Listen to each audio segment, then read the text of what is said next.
मित्रों, रसायन के अध्ययन में हम लोग क्लास 10 साइंस यानी कक्षा 10 विज्ञान का तीसरा चैप्टर धातु अधातु के बारे में हम लोग सीख पा रहे थे।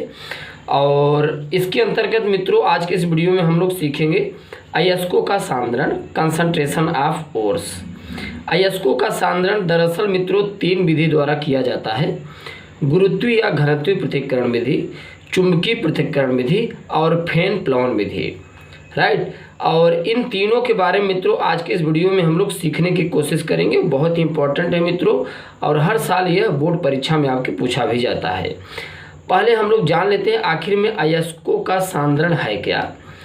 अयस्कों में उपस्थित आवश्यक पदार्थों जैसे गैंग जैसे पदार्थों को दूर करने की क्रिया को अयस्क का सांद्रण कहते हैं। निम्नलिखित विधि द्वारा अयस्कों का सांद्रण किया जाता है।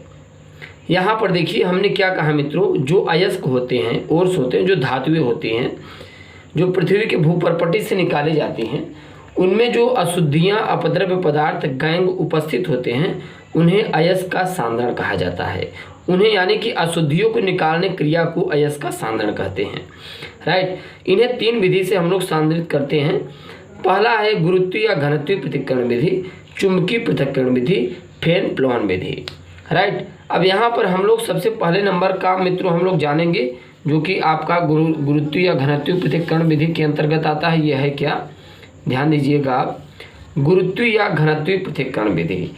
इस विधि में पीसे हुए अयस्क को बहती हुई जल की धारा के साथ धोया जाता है, जिसमें अशुद्धियाँ अपद्रव्य पदार्थ जल की धारा के साथ बह जाते हैं और शुद्ध अयस्क पात्र की तली में नीचे की ओर बढ़ जाते हैं।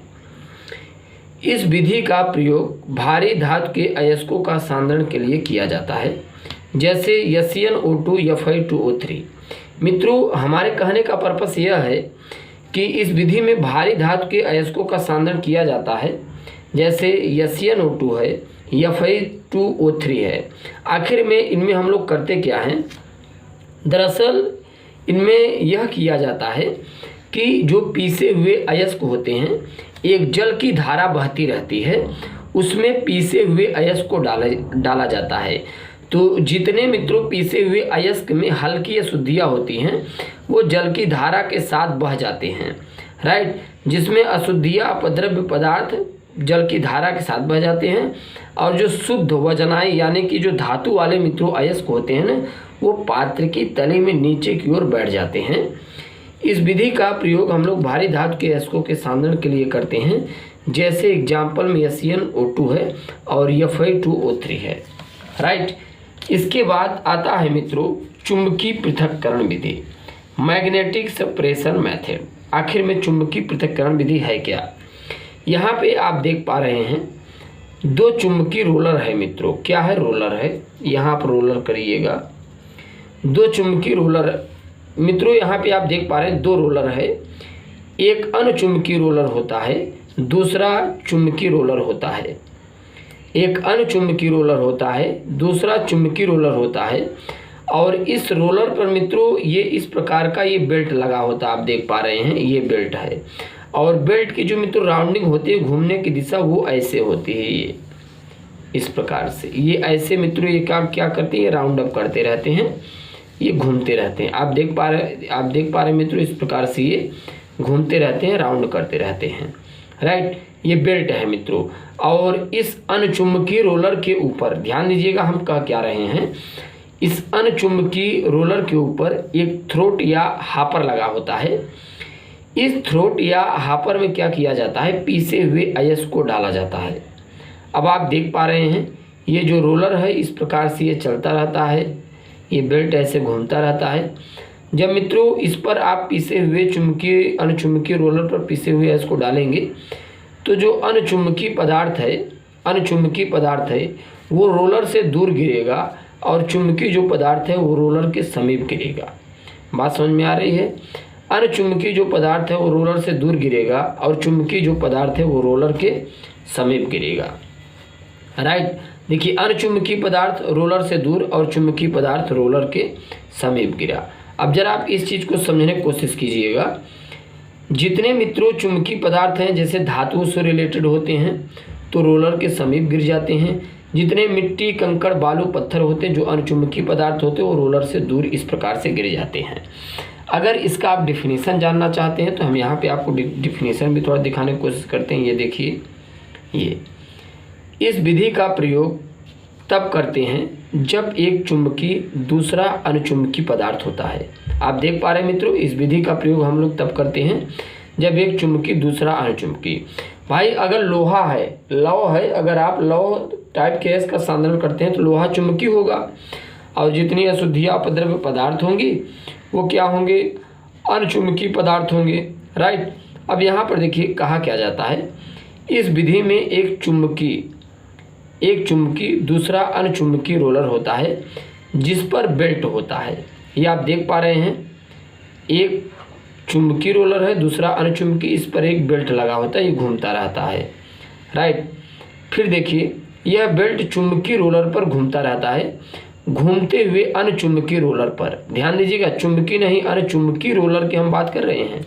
ये देखिए, अणुचुंबकीय रोलर पर घूमते हुए अणुचुंबकीय रोलर पर हापर की सहायता से अयस्क को डाला जाता है, यानी कि ये जो मित्र हापर, इसकी सहायता से अयस्क को डाला जाता है।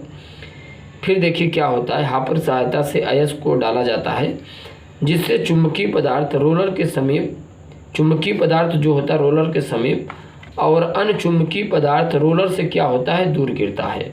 बात समझ में आ रही है। तो ये है मित्रों जो आप देख पा रहे हैं, ये ये चुंबकीय पृथक्करण विधि है। इंग्लिश में इसे मैग्नेटिक सेपरेशन मेथड कहा जाता है। राइट। और इस विधि का प्रयोग हम लोग तब करते हैं जब एक चुंबकीय दूसरा अणुचुंबकीय होता है। राइट। इसके बाद मित्रों हम लोग जानते हैं फैन प्लोन विधि, फ्लोटेशन मेथड। आखिर में फैन प्लोन विधि है क्या, जो कि बहुत ही सिंपल है। यहाँ पर देखिए, इसमें कहा क्या जा रहा है, सल्फाइड अयस्कों का सांद्रण फैन प्लोन विधि द्वारा किया जाता है जो निम्नलिखित है। इस विधि में करते क्या है मित्रों, इस विधि में जल से भरा एक पात्र लेते हैं, यानी कि मित्रों एक पात्र लेते हैं जो जल से भरा होता है, जिसमें एयर ब्लोअर लगा होता है। मित्रों जल से भरा जो पात्र होता है इसमें एक एयर ब्लोअर भी लगा होता है, जिससे वायु का झोंका प्रवाहित करते हैं, जिसमें एयर ब्लोअर लगा होता है। जल से भरे पात्र में पीसे हुए अयस्क को डाला जाता है। बात समझ में आ रही, जल से भरे पात्र में पीसे हुए अयस्क को क्या किया जाता है, डाला जाता है। इसके बाद चीड़ का तेल और पोटेशियम एथिल जैंथेट की थोड़ी थोड़ी मात्रा मिला देते हैं। यानी मित्रों चीड़ का तेल और पोटेशियम एथिल जैंथेट की थोड़ी थोड़ी मात्रा इसमें मिलाते हैं जल से भरे पात्र में। ध्यान दीजिए कि हमने जल से भरा पात्र लिया, इसमें एयर ब्लोअर लगा होता है, पीसे हुए अयस्क को उसमें हम लोग डाल देते हैं, थोड़ा सा चीड़ का तेल और पोटेशियम एथिल जैंथेट की मात्रा मिला देंगे। राइट। अब ध्यान दीजिएगा नेक्स्ट क्या कहा जा रहा है, चीड़ का तेल जल के पृष्ठ तनाव को कम करके झाग उत्पन्न करता है तथा पोटेशियम एथिल जैंथेट शुद्ध अयस्क। देखिए मित्रों, चीड़ का तेल क्या करता है, जल के भीतर झाग उत्पन्न करता है। कैसे उत्पन्न करेगा, पृष्ठ तनाव को कम करके, समझिएगा जरा। तथा पोटेशियम एथिल जैंथेट शुद्ध अयस्क के कणों को अवशोषित करके झाग में एकत्रित करता है। यानी मित्रों जो पोटेशियम एथिल जैंथेट होता है ना, ये शुद्ध अयस्क कणों क्या करेगा, अवशोषित करके क्या करेगा, झाग में ले जाएगा, एकत्र करेगा। अशुद्धियाँ जो होती हैं पात्र की तली में नीचे की ओर बैठ जाती हैं। मित्रों जो अशुद्धियाँ होंगी वो पात्र की तली में नीचे की ओर बैठ जाती हैं। झाग को पृथक कर धूप में सुखाने के पश्चात एक सांद्रित अयस्क प्राप्त होता है। बात समझ में आई। इसमें मित्रों एक बड़ा सा हम लोग पात्र लेते हैं। राइट। देखिए पात्र कैसा होता है, जरा आपको हम यहाँ पर अगर समझाने की कोशिश करें। एक ये इस प्रकार का ये पात्र होता है। राइट। इसमें एक छोटा सा एयर ब्लोअर लगा होता है, जरा समझिएगा। इसमें जल भरा होता है और जल से भरे पात्र में हम लोग क्या करते हैं, पीसे हुए अयस्क को डालते हैं और इसमें थोड़ा सा चीड़ का तेल और पोटेशियम एथिल जैंथेट मिला देंगे। राइट। चीड़ का तेल, पोटेशियम एथिल जैंथेट, ये मित्रों वायु धोकनी है। अब जैसे इससे वायु का झोंका प्रवाहित करेंगे, एयर यहाँ से आप प्रवाहित करते हैं तो होता क्या है जानते हैं, यहाँ झाग उत्पन्न होता है। और झाग उत्पन्न कौन करता है, चीड़ का तेल। और पोटेशियम एथिल जैंथेट ले आएगा, ऊपर जो झाग बनेगा उसमें शुद्ध अयस्क के कणों को क्या करेगा, एकत्रित कर देगा। उसके बाद इस आप झाग को पृथक करके धूप में सुखाएंगे तो उन्हें आप बारीक पाउडर में पीसकर एक आप सांद्रित अयस्क को प्राप्त कर सकते हैं। बात समझ में आई? तो इस प्रकार से मित्रों इस विधि में हम लोग सीख पाए 3 प्रकार से आप अयस्क का सांद्रण करते हैं, फेन प्लोन विधि, और यहाँ पर देख पा रहे चुंबकीय पृथक्करण विधि, गुरुत्वीय घनत्व पृथक्करण विधि। अगर मित्रों आप चैनल पर नए हैं फटाफट चैनल सब्सक्राइब कीजिएगा। थैंक्स फॉर वॉचिंग, धन्यवाद।